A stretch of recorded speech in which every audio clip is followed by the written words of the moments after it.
Paghahanda sa pagsalubong. Araw-araw ay mabilis na natatapos. Karaniwang pagkilos ng mga tao sa mundo.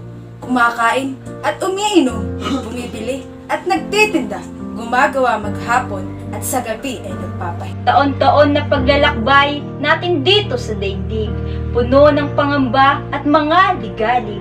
Mahirap man at madilim ang ating paligid, tinitiis ang lahat upang tayo'y makatawid.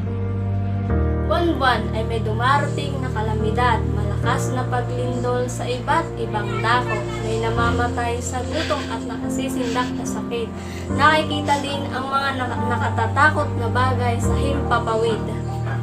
Maliwanag sa ating isipan, anuman ang maganap, ito'y palatandaang matatapos na ang ating paghihirap. Sa ating Panginoong Hesukristo, tayo ay sasalubong, upang kaligtasang hinahangad sa atin ay igawad.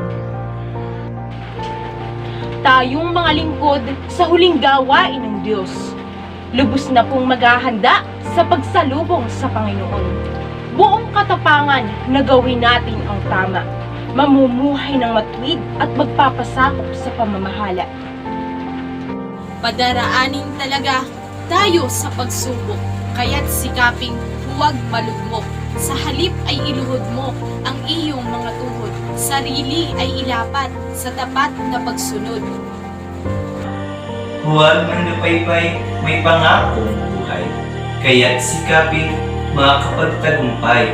Huwag malumbay, huwag humapay-hapay, sa gantimpalang inaasap, matamang maghintay. Huwag tatalikod, bagaman ikay pagad at pagod. Tuloy lamang sa pagtupad, sa gawaing pagdilingkod. Huwag tumigil sa gampanin, ningas ay huwag mawawala.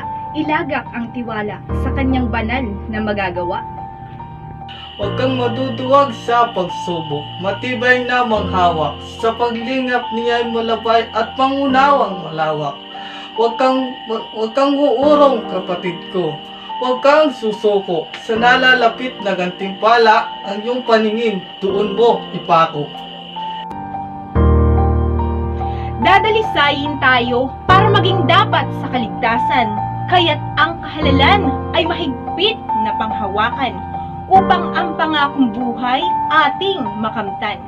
Manirahan sa tunay nating bayan, kasama niya magpakailanman.